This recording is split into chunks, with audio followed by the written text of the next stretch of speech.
Hong Kong has been taken aback by the fifth onset of the COVID-19 pandemic and is spreading fast.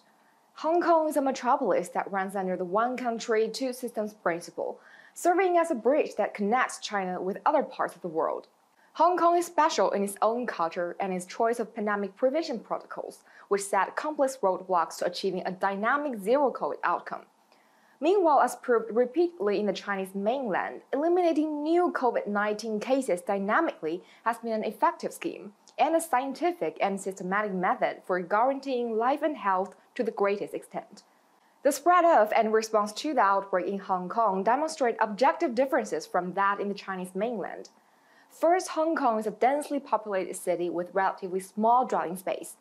The city thrives in mobility, especially people-to-people exchanges with other parts of the world, making it prone to imported cases and difficult to prevent transmissions. Secondly, debates over Hong Kong's decision between dynamic zero-COVID and coexistence with the virus have caused a sway in the city's response measures. All these factors led to loopholes and risks in Hong Kong's overall pandemic prevention and control system.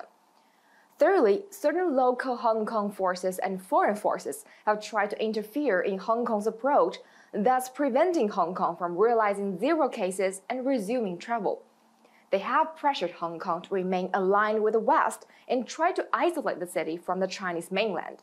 These factors, both internal and external, have compromised Hong Kong's ability to implement comprehensive and effective measures. Hong Kong's fight against the pandemic is special indeed, given the two systems context. But the pandemic is threatening the lives and health of every Hong Kong resident, and the Chinese government would not let that continue. In the previous four waves, the Chinese government has answered to Hong Kong's needs and aided it in proper ways. This time, however, the outbreak has been so fierce that Hong Kong has fallen short in medical capacity. People in Hong Kong are faced with severe threats leading to decisive responses from the Chinese government. Experts, medical teams, and equipment have been dispatched to support Hong Kong. With resources mobilized from the Chinese mainland, several Fengcang hospitals are also being built. Hong Kong has also cooperated. Under the Basic Law of Hong Kong Special Administrative Region, the upcoming election for Hong Kong's chief executive was postponed.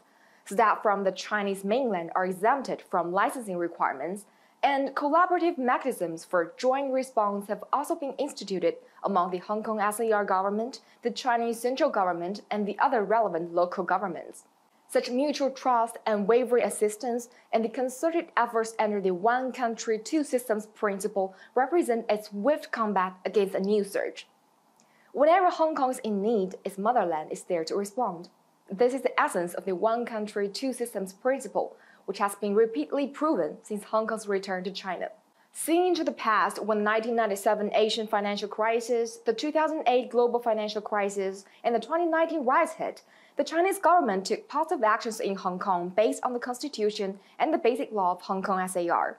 Such efforts were made out of obligation, good faith, and bonds among compatriots, which stand for the very rationale behind the insistence on the one country, two systems principle and ensuring Hong Kong's prosperity. Lives matter above all else, and that makes standing up to the pandemic all the more paramount. Hong Kong's battle against COVID-19 will once more become a test for one country, two systems principle and a critical juncture for patriots governing Hong Kong. Thank you for watching. I'm Xu Yi in Beijing.